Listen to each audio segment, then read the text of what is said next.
Senhores telespectadores, é com imenso prazer que abrimos mais uma vez a nossa sala de conversa. Para aqui temos trazido toda semana uma ou mais personalidades para conversarmos sobre os mais diversos assuntos de interesse de todos nós. O convidado de hoje é João Batista Leite da Silva, com quem conversaremos sobre desenvolvimento urbano e futebol. Jogador de futebol na juventude, foi o João Grilo no Nacional dos Bons Tempos. Penduradas as chuteiras, João virou corretor de imóveis, incorporador e estudioso dos problemas urbanos de Patos. João Grilo, seja bem-vindo à nossa sala de conversa. Eu que fico muito honrado com o convite, de participar de uma entrevista realmente que me deixa um pouco lisonjeado, e principalmente ser entrevistado, Luiz Gonzaga, por você, que é o ícone do jornalismo da Paraíba, e isso nos deixa muito honrado, e eu que agradeço também o convite de poder estar aqui hoje, podendo falar sobre aquilo que eu mais gosto de fazer, que foi a parte do futebol e depois o trabalho agora que faço como profissional na área imobiliária. João, natural de Olho d'Água, muita gente não sabe disso. Como você veio parar em Patos? Realmente eu sou filho natural de Olho d'Água e eu vim parar em Patos porque o meu pai era de Serra Negra e casou com minha mãe em Olho d'Água e teve os seus 2 primeiros filhos em Olho d'Água. Então, eu e o outro, meu primeiro irmão, nós nascemos em Olho d'Água. Aos 2 anos, aquela necessidade que o pai tem de educar os filhos, geralmente isso acontece, quem mora nas cidades do interior, resolveu vir para Patos para que pudéssemos dar a nossa educação. Meu pai era um caminhoneiro, vivia no mundo e passeava em casa. Então, isso fez com que e ele tinha uma preocupação muito grande com o estudo, E comigo ele tinha um carinho muito grande, porque realmente eu era muito dedicado, desde os 2, 3 anos de idade, que eu era muito dedicado aos livros, Então ele investiu muito nisso. A prova é que ele tinha um pouco de frustração, porque somente de 11 filhos, o único que se interessou para estudar fui eu. É interessante isso, Porque o povo de Olho d'Água já gostava de estudar. Eu tive muito bons alunos de Olho d'Água nas épocas de 50 anos atrás, Olho d'Água é uma cidade hoje, se você comparar por habitacional, população, talvez seja uma das cidades que tenha mais formados, até no Brasil, proporcionalmente, principalmente hoje na área de medicina, Nós temos grandes pessoas que são prefeitos de outras cidades. Então, Olho d'Água, ela se espalhou muito, ela teve que migrar. Mas muita gente migrou, A maioria migrou. Até mesmo Patos, hoje nós temos o quê? Praticamente 30% da população de Olho d'Água, ela vive em Patos e ela ajudou muito ao desenvolvimento de Patos. Queira Deus que não tenha mais gente com origem ou filhos de Olho d'Águense aqui do que lá em Olho d'Água, Se você guardar as proporções, sim. Talvez aconteça isso. Nós temos até um bairro, que você sabe que é o bairro da Liberdade, é ocupado por mais de 30% dos moradores, filhos de Olho d'Água ou da região do Vale do Pinhacó. Mas o Olho d'Água prevalece mais, inclusive muitos comerciantes que vivem muito bem e que já ajudaram muito e contribuíram muito para o desenvolvimento de Patos. É claro, isso aí a gente reconhece realmente. Mas João Batista Leite da Silva, por que virou João Grilo? O Grilo tem uma história muito interessante. Quando eu comecei a jogar futebol, aos 8 anos, 9 anos, 10 anos, até chegar aos 13 anos, eu jogava como goleiro. No famoso campo de Tué, que eu acho que você se lembra bem, ali no bairro da Maternidade. Me lembro da Pedra do Tué. Da Pedra do Tué, que ainda hoje existe. Eu gostaria até que aquilo um dia fosse até tombada, como um patrimônio histórico, porque ali realmente tem muitas histórias. Tem muitas histórias. Sobre a Pedra do Tué. Ali eu jogava com o Bartó, o Tadeu, e toda aquela turma de Rosimiro, De Rosimiro, e menino outras de pessoas Rosimiro. que moravam ali. Então eu era goleiro, e como era goleiro e era magro, né, fazia um voo na hora de pegar as bolas, então começaram a dizer, isso não é um goleiro, isso é um grilo. E resultado, isso ficou até hoje. Né? Depois eu fui passar para jogar futebol. Quando eu fui para o Estrela, para o bairro Belo Horizonte, me descobriram como um jogador de meio de campo. Então eu passei a jogar no meio campo. Isso na década de 68, por aí. Depois aí veio 70, quando veio o Nestor Gondim, e que me descobriu, eu jogava de ponta esquerda, e ele descobriu, você não é ponta esquerda, você vai ser um meia esquerda. Então o Nestor me lançou como um meio campista e encerrei minha carreira como meio campista e, modesta parte, eu acho que eu dei meu recado. Não, deu o seu recado realmente, né? Eu me lembro daqueles bons tempos, né? Agora não me lembrar desse detalhe, tinha sido Nestor que tinha descoberto você. É no caso da posição, né? Eu sei, eu sei, eu digo como meio campista, meio né? Campista. Meio campista. Porque eu passei pelo Estrela, depois eu passei pelo Bahia. O Bahia era um clube ligado ali ao bairro Santo Antônio, a Rua Espinharas. Eu sei, eu me né? lembro mais. E é tanto que o nosso trabalho, nosso campo, né, que hoje fico muito triste quando passo por lá, que vejo uma quadra que assassinou o estádio do CEPA, né? Eu acho que aquilo foi um assassino, um assassinato que cometeram ali, porque aquele estádio do Colégio Estadual, como a gente sempre chamava... Praticamente nasceu o nosso futebol profissional. O nosso futebol é ali. Eu acho que ali era preciso que tivéssemos uma revitalização. Justamente. Não colocar uma quadra no meio do campo, destruindo o campo. Foi um assassinato, realmente. Foi um grande pecado, e eu acho que ainda está em tempo, Gonzaga, de a gente fazer uma campanha para rever isso aí. Eu, esta semana, andei fazendo umas fotos aéreas, fazendo um material, produzindo um material para começar uma campanha para remover aquela quadra e a gente voltar a ter o velho estádio.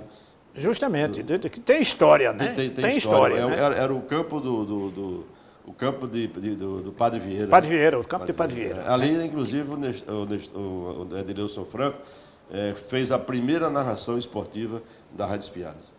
E eu fiz pista ali também no ginásio diocesano pela Rádio Espinharas. Por ali passaram, narração de Zé Augusto. Por ali passaram Botafogo, Fluminense, Bangu, muitos outros clubes, Bahia, Santa Cruz e muitos outros. Então aquilo tem uma história que a gente pode um dia começar a rever. Hoje, se você passa por lá, eu digo a você que fiz um voo aéreo aí com um amigo meu, e fiquei triste porque ali tem uma história e eu participei daquela história. Tem até um fenômeno interessante, Gonzaga, com relação àquele estádio.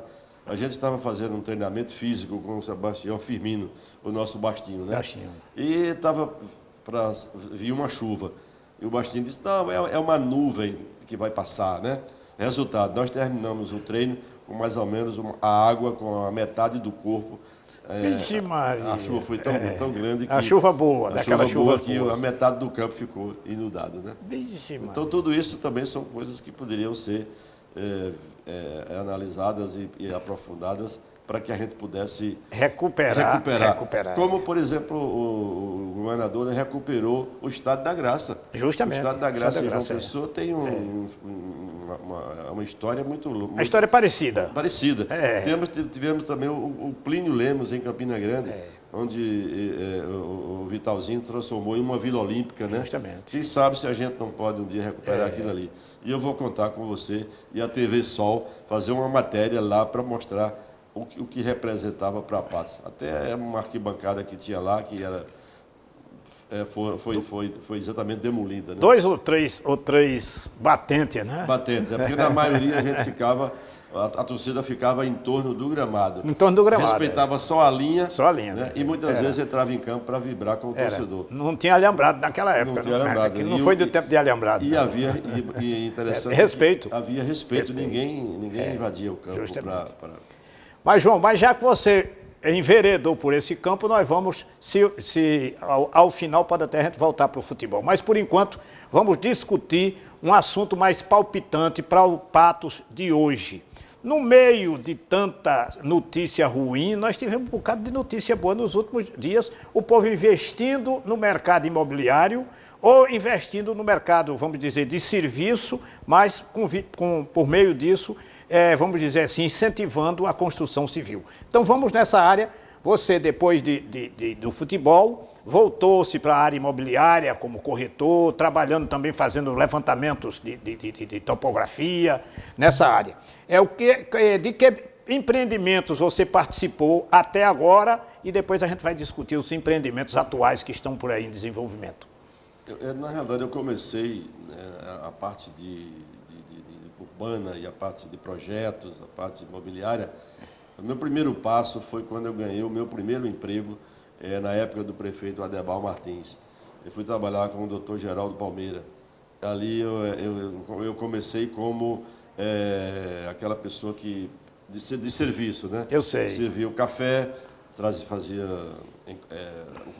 a prefeitura tem 2 pavimentos, né? Então a Secretaria de Obras era em cima e a gente ficava naquele transporte, descendo a escada, levando para os gabinetes e fazendo uma assessoria. Office boy. Hoje é um office boy, né? E ao mesmo tempo curioso com o que Geraldo fazia. Geraldo Palmeira, doutor Geraldo Palmeira, a quem eu devo muito hoje, até mesmo o prosseguimento da minha vida como cidadão. Ele me vendo jogando lá no estádio, treinando lá no estádio, e meu pai trabalhava com o irmão dele, o Mundinho, se chama Raimundo Alves Torres Mundinho. Ele me convidou para trabalhar na Secretaria de Obras. E exatamente comecei a olhar os trabalhos que ele fazia como desenhista. E ali eu passei a ser um desenhista da vida, não formado. Eu sei, mas eu aprendi a fazer e consegui aprender. E começamos, inclusive, naquela época, Gonzaga, nós começamos a mudar toda uma história de urbanismo em Patos. Eu vou só dizer um detalhe a você. Em 1971, quando eu comecei a trabalhar com o Dr. Geraldo Palmeira, Patos não havia nem um banheiro, nenhuma casa que tivesse um banheiro suíte. Todos os banheiros eram no fundo do quintal. Eu me lembro desses bons tempos. Aí começamos a trazer para a área de serviço. Não havia casas recuadas. As casas eram geminadas, que cada parede você comprava a parede e fazia a outra. Depois você vendia a sua e fazia a outra. Como, por exemplo, o Prado hoje é um exemplo, né? A Rua Espinhara, o Salgadinho, aquelas casas geminadas, exatamente porque não havia essa preocupação com o recuo. Havia uma preocupação de ganhar a parede para economizar e fazer. Começamos a instituir o recuo frontal. Eu sei. Nós começamos um pouco lento, né? Porque era no limite. Começamos com 2 metros. Mas isso aí a prefeitura incentivava já nesse sentido? Já, até no momento que você ia tirar a licença, a gente já só liberava a licença de construção. Se deixasse o recuo, sim. O recuo lateral. Isso é interessante, eu não sabia desse detalhe. Que tinha sido a prefeitura quem tinha forçado essa... Geraldo Palmeira trouxe esse modelo de João Pessoa, porque ele foi secretário de obra do governo. Não estou lembrado o governo que ele trabalhou. Wilson Braga, não foi? Não, Franca, o pessoal. Chico Franca. O Chico Franca já foi o filho, né? Foi Damásio Franca. Damásio Franca. Ele foi daquela época de Isso, Damásio? inclusive fez parte daquele projeto da construção do primeiro viaduto da Paraíba. Eu sei, da Paraíba. Viaduto Damásio Franca, por sinal. Damásio Franca. Então, quando ele veio para... Ele é família de Adherbal Martins, e Adherbal, o cunhado, inclusive, convidou para ser o secretário de obras, né? E começamos a fazer esse trabalho. O recuo frontal, 2 metros, começamos com 2 metros. Já era um avanço muito grande, porque o pessoal construía no limite, 2 metros. E nas laterais, 1 metro de cada lado. De cada lado. E assim foi. Tivemos dificuldades, mas as pessoas começaram a entender. Naquela época, mudava toda uma cultura, né? Começava a mudar toda uma cultura. Naquela época, teve um aspecto interessante. Nós contamos muito com a colaboração que Patos deve muito a Emílio Félix, Manuel Lustosa e João Alegário. Eram os construtores, eram os que... Da época. Então, esses 3, eles começaram também a entender que era muito importante para melhorar a qualidade de vida das pessoas. Porque naquela época, a maioria das nossas casas era chamada porta e janela. Porta e janela, era. Você fechava a porta, abria a janela para ventilar. O pé direito, com 6 ou 8 metros, para que o ar pudesse circular e não deixar a casa quente. Quente, justamente. Então, isso, se você procurar pesquisar isso aí, vai verificar que ainda existem essas casas hoje, com esse estilo, principalmente na Rua do Prado. Existe muito. Rua do Prado, Rua do 18, tem muito comum. Exatamente. O Prado hoje está se tornando uma área comercial. Comercial, né? Então começamos aí esse trabalho, aí trouxemos o banheiro para a área de serviço, depois o banheiro veio para ficar entre os 2 quartos e hoje, depois veio a suíte. A suíte. E hoje nós já temos o lavabo. Isso nós devemos muito a esse início de trabalho que foi feito na época do governo de Adebal Martins, né? E foi, com o tempo, foi se evoluindo, né? Hoje nós já chegamos a uma das coisas também que nós tivemos, isso eu digo com muito orgulho, né? Eu tive a ousadia de trazer para Patos um condomínio fechado. Ora, para quem tinha casas conjugadas, hoje você morar em um condomínio fechado, foi uma evolução muito grande, muito grande. Que é o nosso Vilas do Lago. Foi uma iniciativa nossa e encontramos uma construtora de João Pessoa, a Ingé, Conserpa, que é um grupo forte, 44 anos. Tivemos o cuidado também de trazer uma empresa que tivesse a responsabilidade de fazer, de cumprir com os compromissos, né, de fazer, e isso foi muito importante para o desenvolvimento. João, nós vamos fazer um intervalo, daqui a pouco a gente volta com essas questões, continuando inclusive com o Vila do Lago, alguma coisa para a gente explorar nessa área e com outras questões também dentro de desenvolvimento urbano.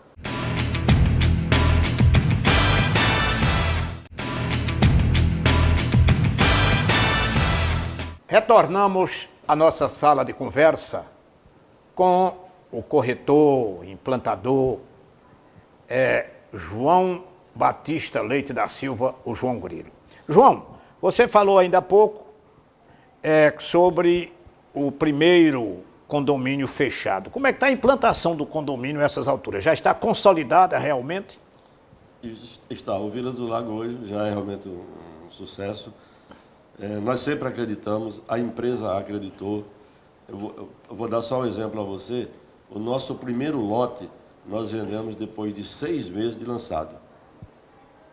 E a construtora, no dia do lançamento, que nós não conseguimos fazer nenhuma venda, né, eu fiquei um pouco triste, porque eu estava consciente de que estaria trazendo para Patos um equipamento para dar melhor qualidade de vida às pessoas que iriam morar.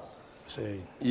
Mas mesmo assim a empresa, ela me chamou em um determinado local, mais à parte, né, e disse: João, não se preocupe, você está muito triste porque não vendeu o lote, mas nós vamos fazer a obra, nós confiamos na sua ideia, nós confiamos na cidade de Patos e nós vamos fazer a obra, mesmo que a gente só venha vender depois de pronto, mas nós vamos fazer a obra. E assim foi feito. Deu seguimento, tivemos as dificuldades, começamos a vender, quando a obra começou a sair realmente do chão, começamos a fazer as primeiras vendas e hoje já é realmente um sucesso. Só construções, nós já estamos passando de 120 a 130 lotes. Casas construídas. Né? E mais de 70% de lotes comercializados. Me diga uma coisa, a estrutura está toda pronta? A estrutura está toda pronta, tudo que foi da parte da construtora, ela está fazendo, e geralmente quando há uma necessidade de fazer alguma reforma, alguma melhoria para beneficiar a construtora, mesmo já passando o período dela, que é o período de 5 anos, né, que ela tem aquele compromisso com a obra, o compromisso civil, né, com a obra, mesmo assim ela continua sendo parceira do condomínio e ela vai ser parceira do condomínio até a venda do último lote. Você acha que falta uns 30% ainda para serem vendidos, mas quantos têm construído já essas alturas? Em torno de 120 a 130. Isso seria o quê? 50%? Residências. 50% do... 40%. 40%. Porque o total do condomínio são, desculpe aí, 400 lotes. 400 lotes, certo. Então certo. nós já temos mais de 250 a 270 lotes vendidos. Eu sei. E 130, 140 casas construídas. E que outros empreendimentos você participou durante esse período? Algum outro? Nós tivemos a ideia de lançar outros empreendimentos, como o Luar de Angelita, o Luar do Carmileda, exatamente com a Colorado. Recentemente, o Luar do Campestre, com a empresa Colorado, que é também uma das maiores empresas do setor imobiliário do Nordeste. De onde é essa empresa? Recife. É de Recife. Recife, é. Mas tem algum patrocínio nela? Nós conseguimos, tem não. Tem não. Nós conseguimos captar essa empresa, Luiz, fazendo aquilo que eu chamo o trabalho inverso. Você sabe que para educar meus filhos, eu fui morar em João Pessoa, né? Que isso é muito comum para a maioria. Antigamente, os nossos filhos aqui iam estudar em Recife, né? Justamente, era. Os grandes doutores, os grandes médicos, os grandes advogados da nossa terra foram formados em Recife, eu acho que até você mesmo, né? Resultado. Hoje não, hoje nós já temos João Pessoa. Depois veio Campina Grande. Hoje já não precisa. A gente já consegue fazer, educar os nossos filhos em Patos, né? Eu sou de uma geração mais nova. Os meus 5 se formaram em João Pessoa já. Então, ótimo, já João Pessoa. Então, os meus também se formaram em João Pessoa. E o que acontece? Durante esse período, eu comecei a trabalhar em João Pessoa na parte imobiliária. Eu me lembro, você por lá. Exato. Eu comecei, eu era desenhista, fui para João Pessoa trabalhar como vendedor de automóveis, a convite do Zé Eduardo, da Fiat, o nosso saudoso Zé Eduardo, me convidou para trabalhar com ele lá. Eu já fui para outro mercado, o mercado de automóveis. E no mercado de automóvel, lá ele começou, ele resolveu fechar a loja. Como eu estava lá, já tinha feito o curso de corretor de imóveis e comecei a me aproximar das construtoras e trabalhei mais de 10 anos no mercado imobiliário de João Pessoa. E comecei a sentir que eu podia fazer alguma coisa por Patos. Aí fiz o caminho inverso. Eu sei. Comecei a trazer os investidores de outras regiões para investir em Patos. Com isso, o que aconteceu? Nós trouxemos os investidores externos e estimulamos os investidores locais. Por isso surgiu outros empreendimentos, como o Milindra Empresarial, o Monte Azul, que é um dos maiores prédios residenciais, talvez até da Paraíba. Eu acho que ele fica entre os 4 ou 5 prédios da Paraíba. Depois veio o Milindra 3, né, com o empresário Vicente das Bolsas. Veio agora o Milindra 4, né, e começou a vir os loteamentos. O loteamento foi o primeiro loteamento, nessa minha volta a Patos, foi o Geraldo Carvalho. Que também, Luiz, vou lhe contar uma curiosidade com o loteamento Geraldo Carvalho. Colocamos uma cláusula no contrato que não poderia haver desmembramento. Você comprava um lote, naquele lote você só poderia fazer uma casa. Porque é muito comum comprar um lote de 10 metros e fazer duas casinhas.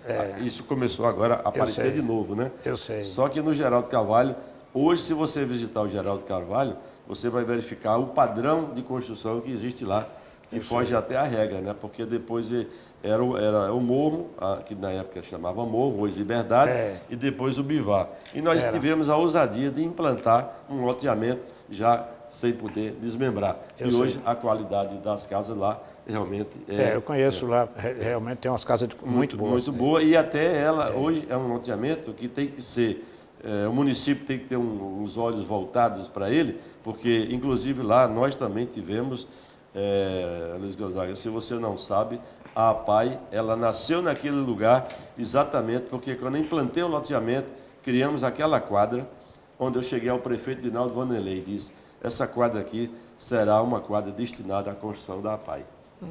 Então a APAI nasceu exatamente quando nós destinamos... Nós conhecemos a APAI. A APAI. Pronto. E às vezes eu chego a pensar, bom, a APAI hoje poderia ter pelo menos um acesso pavimentado até a APAI, voltando para poder a gente não deixar... Hoje o carro que circula por lá sofre muito em função de uma... Na época do inverno, por exemplo, é quase impossível passar por lá.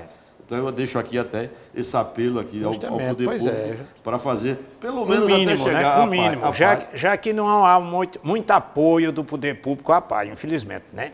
E a APAI também teve uma outra coisa que eu vou colocar também, que faz parte da nossa história dentro da cidade de Patos, na questão do desenvolvimento. A APAI, além disso aí, nós conseguimos também, junto ao prefeito Dinaldo Vanderlei, na época, uma arquiteta, Renata, no caso a doutora Adriana Leal, que é filha de Patos, e que ela fez o projeto gratuitamente. Depois levamos o projeto até o governador até o governador, na época, Cássio Cunha Lima, que liberou uma verba de em torno de 700 mil reais. Substancial naquela época. E depois o governador Maranhão também deu sequência, né? E nós tivemos a nossa participação dentro desse projeto, né? Eu não quero aqui me colocar como o grande criador, porque a PAI tem realmente pessoas que lutam, e eu apenas fui mais Você comprou a briga da PAI. Eu fui mais um soldado, né? Você, Damião Lucena, tem um trabalho muito grande nessa área. Muito bom, né? Nós temos o professor, que agora me foge a memória, tem a Aparecida, nós temos umas pessoas. Então, isso faz parte do nosso desenvolvimento para criar condições para essas pessoas, né? E depois disso também, Luiz, é bom que se diga, que despertou outros investidores. Justamente. Despertamos também os nossos colegas, os corretores, para captar também novos investimentos. Tanto da parte local, loteadores locais, como o loteador externo. Então, os nossos colegas, a nossa profissão, quando eu cheguei a Patos, nós tínhamos por volta de 15 ou 20 corretores. Hoje nós já estamos passando de 150 corretores. Eu não sabia desse. Isso é muito importante, porque se não fosse esse curso que tem aqui para criarmos esses novos corretores, nós que temos imobiliária teríamos muita dificuldade de comercializar. Porque tantos empreendimentos. Houve uma crescente na questão dos investimentos e houve uma necessidade também de novos profissionais, novos corretores. E também, hoje, você sabe que nós também tivemos de ser o pioneiro, estimulamos os arquitetos a vir para Patos. Os primeiros arquitetos formados dentro da nossa cidade, estimulamos a vir para Patos. Hoje nós temos já mais de 40 ou 50 profissionais de arquitetos também trabalhando em Patos. Você não sabia, né? Trabalhando em Patos, inclusive todos trabalhando, o que é mais importante. Todos trabalhando e criando essa nova cidade, esse novo planejamento, cidade mais nova, bonita, projetos arquitetônicos maravilhosos, que até ontem, para você dizer, eu ontem recebi um representante de Alagoas, que vai fazer um grande investimento aqui. Esse eu não vou lhe dizer agora, porque está em fase embrionária, mas depois você vai saber, será um dos grandes projetos para Patos. E ele tem uma pequena aeronave, né? E nós sobrevoamos a cidade por mais de 20 minutos. Ele saiu daqui com uma impressão de Patos, uma coisa fantástica, né? Ele até disse: estamos começando a montar a nossa empresa aqui na região para fazer não só esse projeto, mas outros projetos e também em toda a região, porque nós conseguimos também sobrevoar várias cidades da região e ele sentiu que poderia ser instalado definitivamente aqui uma empresa também. Ótimo. Bem, nós temos alguns projetos da iniciativa privada em implantação em Patos. O que há de novidade nessa área realmente? Essa área nós estamos até, Luiz, uma coisa interessante. Patos está na contramão da crise. Eu estou me surpreendendo com isso, inclusive, né? Eu acredito até que o pessoal de Patos e as pessoas que querem investir aqui, elas fizeram o seguinte: tiraram o S da crise e falaram, vamos criar. E com essa criatividade começou a implantação.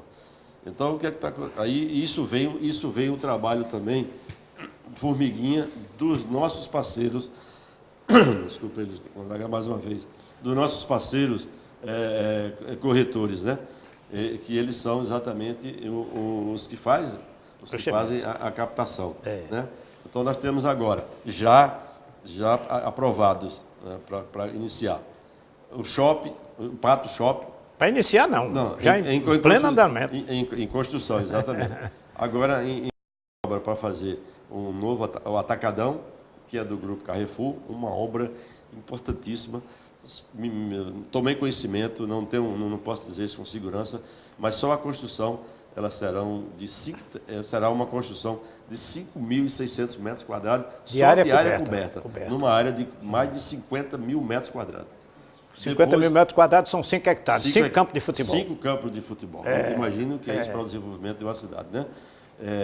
Depois vem também agora o grupo Hiperqueiroz, que é um grupo já bastante conhecido, já tem uma rede de 15 lojas. Tem mais de 20 lojas já. Mais de 20 lojas e também vai fazer esse empreendimento aqui em Patos, 3.000 metros quadrados de área, mais 10.000 metros quadrados de estacionamento, o que são 3 obras importantes, que eu diria que as 3 vão gerar em torno aí de 2.000 empregos diretos. Isso é importantíssimo para Patos, numa época em que o desemprego é o grande problema do Brasil, né? Nem nosso. E aí, Gonzaga, eu faço aquele questionamento, né? Bom, se eu tenho uma empresa que vai investir quase 150 milhões de reais no investimento que é o shopping, fora os lojistas, né? Isso é um investimento diretamente da empresa, fora os lojistas, né? Depois vem outra empresa para fazer um atacadão com 5.600 metros quadrados. Recentemente nós tínhamos o Comprão. O pessoal do Grupo Paraíba, ele acredita tanto em Patos, que tem 3 lojas e mais agora um shopping com 165 lojas. Né? Moderno. Você sabe que o grupo que fez o projeto do Patos Shop foi o mesmo grupo que fez o Rio Mar em Recife.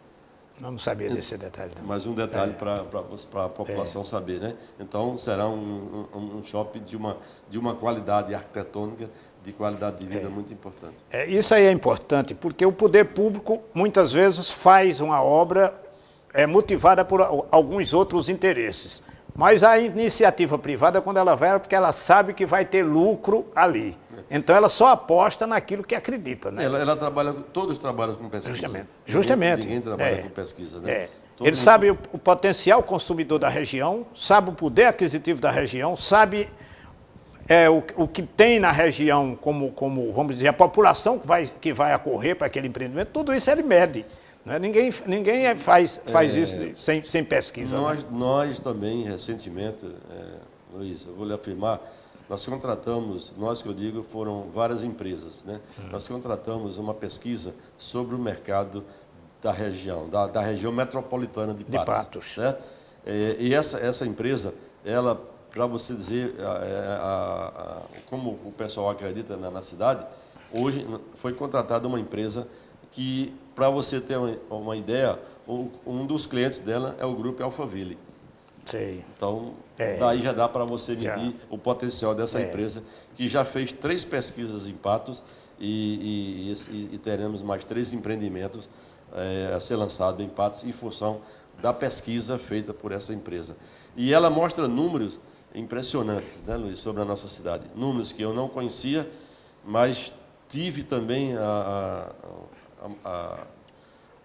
vamos dizer assim, fiquei até um pouco feliz, porque quando nas 3 apresentações das pesquisas, um dos pesquisadores disse que eu apresentava para as empresas, mas elas só acreditavam fazendo uma pesquisa. Porque a gente tem o conhecimento empírico, né? É a experiência que nos ensina, o conhecimento que a gente tem, mas sempre sem números, né? Sem números. Essas pesquisas dão números ao que a gente pensa, o que a gente presumidamente acha que acontece. Acha que acontece, mas justamente. A gente fica no acha. Não acha, nós vamos pelo achismo. Eles não, vamos fazer a pesquisa. Eu posso te dizer que um dos investidores me chamou à parte e disse, realmente o senhor conhece Patos. 70% das informações que o senhor nos passou está na pesquisa. Estavam corretas. Mas, João, vamos fazer outro intervalo e daqui a pouco a gente continua com esse papo, que é bem interessante e tem alguns assuntos interessantes que a gente vai ter que esgotar aqui, se Deus quiser.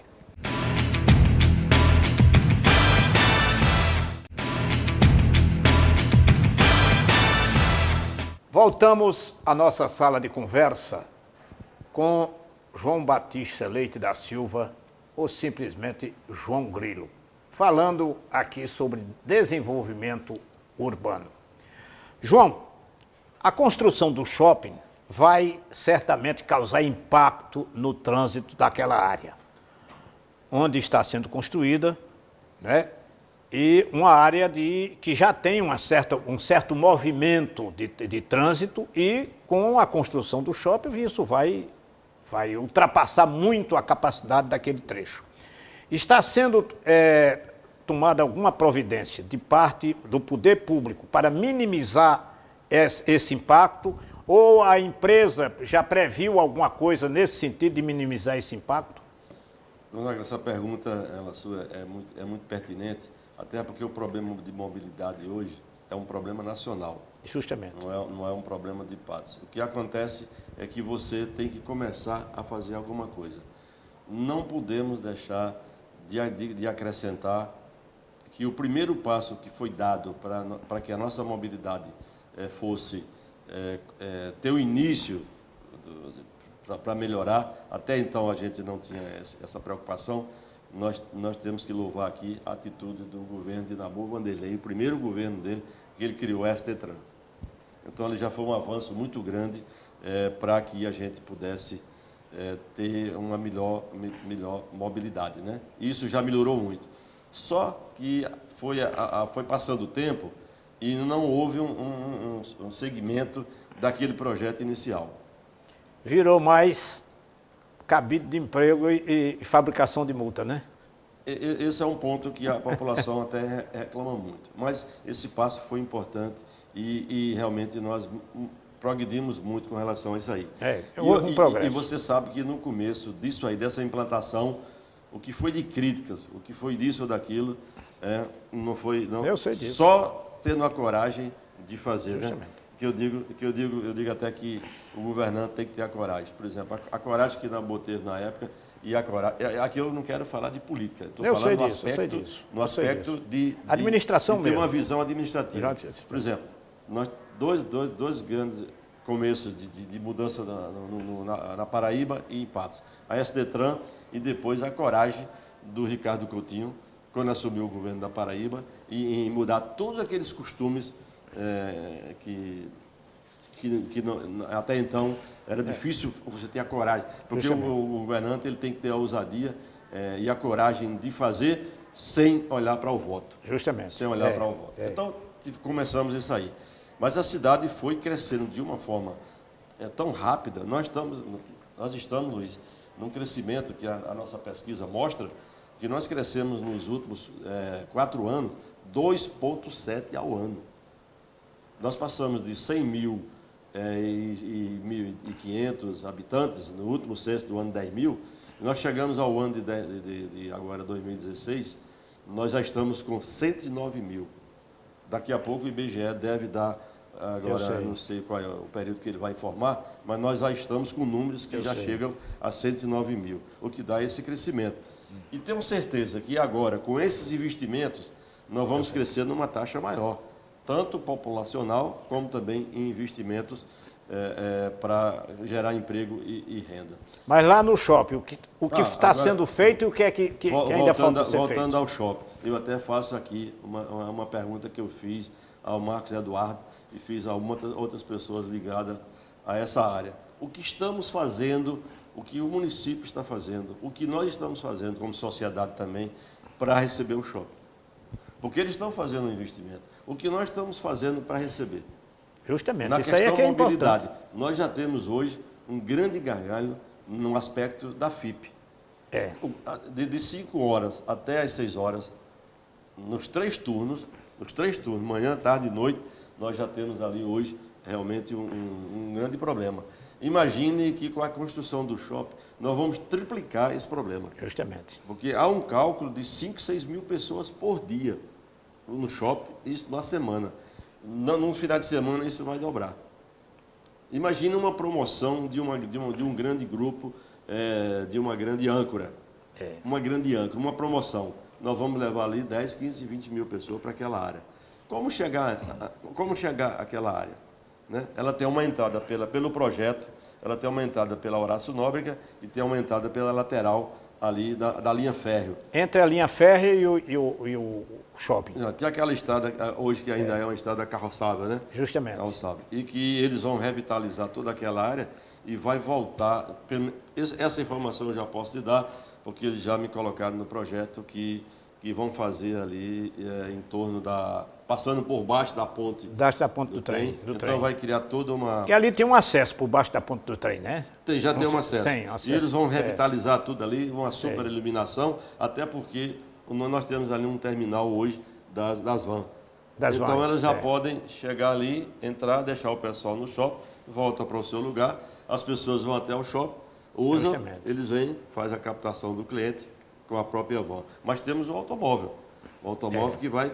Você veja, eu vou dar um número a você. A capacidade do estacionamento do shopping. Estacionamento em torno de 1.200 lugares. 1.200 lugares. Bem pensado, que dá uma rotatividade muito grande. Dá né? uma rotatividade muito grande.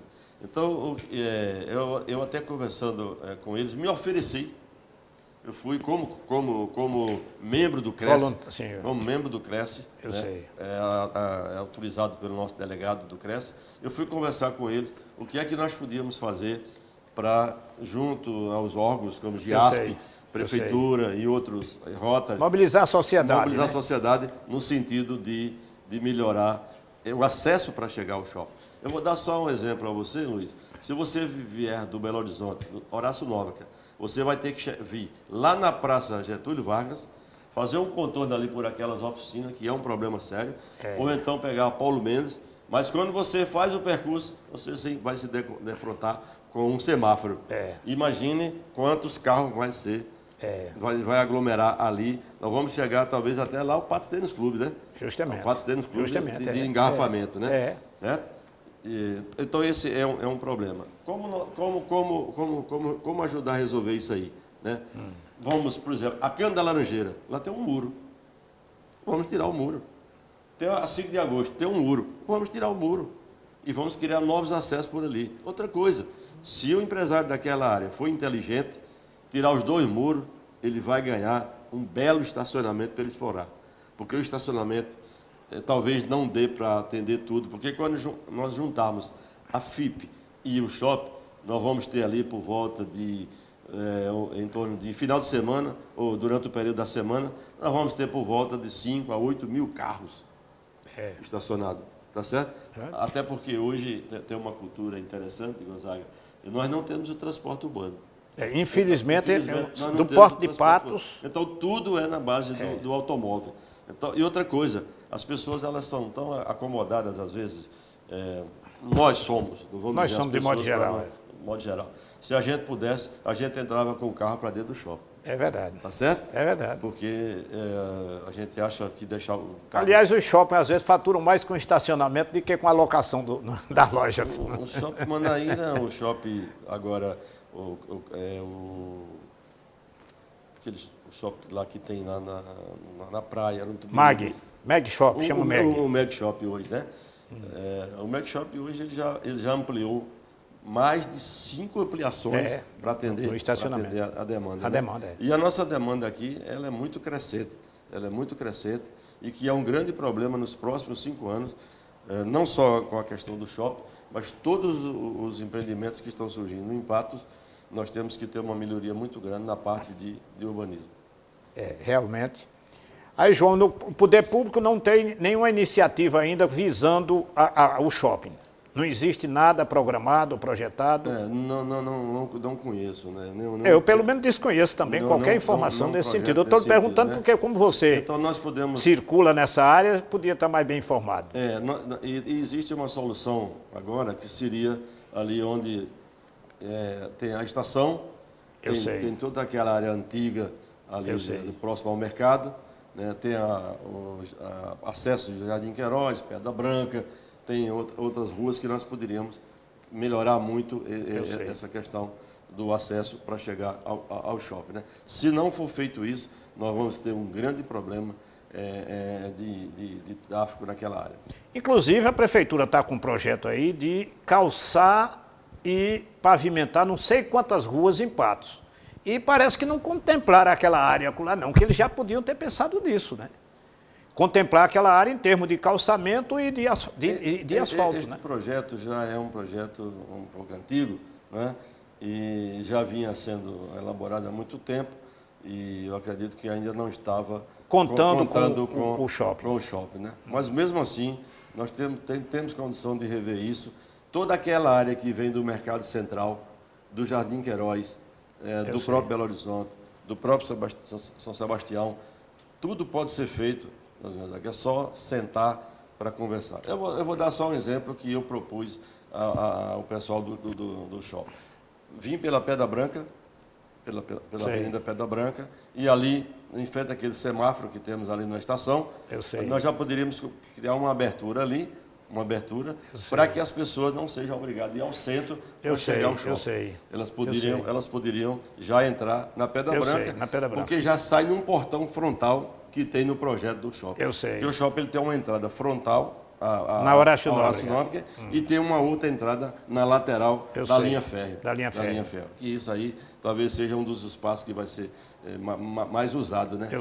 O projeto do shopping ele foi tão inteligente, porque para evitar esse gargalho agora no começo, eles deixaram uma área onde a proporção que vai fazendo a fila, você tem uma área de escape, aguardando para que a fila termine, para depois você, entrar ao shopping, para não criar, porque senão, Luiz Carlos, Luiz Gonzaga, o que é que ia acontecer? Na hora que o sinal fechasse, nós praticamente iria ter um trânsito que vai chegar até a Catedral.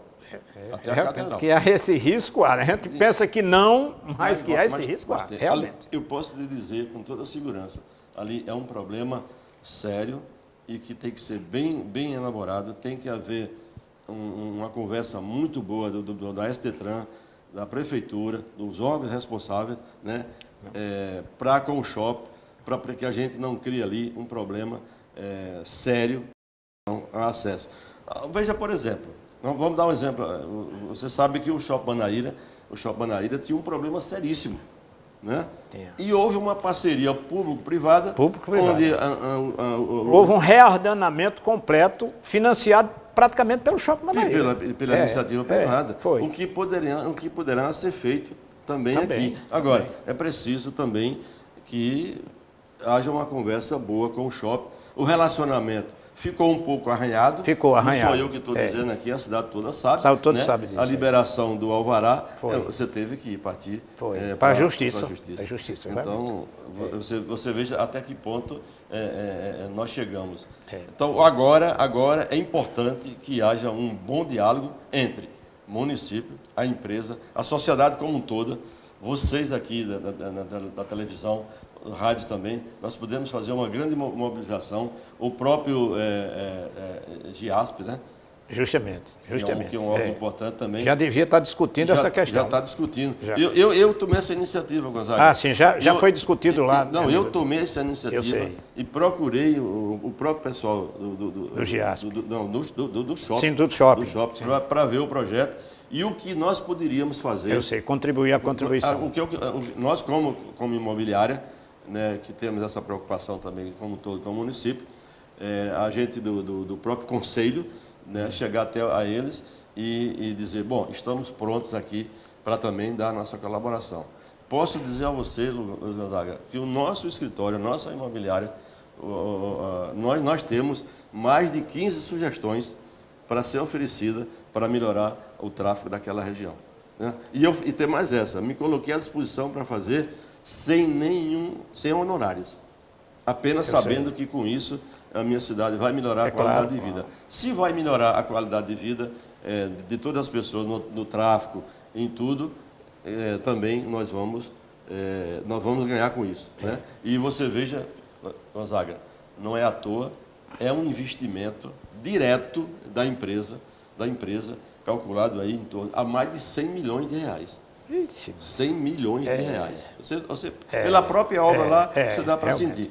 Depois vem o investimento dos lojistas, com mais 50 milhões de reais. Então, nós vamos ter realmente uma coisa surpreendente para a cidade. E outra coisa, né? Você já sabe que, além do shopping, nós temos também um outro grupo que vai investir aqui, que é o pessoal de um grande atacadão. Certo. Temos um grande atacadão, que esse eu já posso falar porque já foi dito, né? E tem o Hiper Queiroz. O Hiper Queiroz.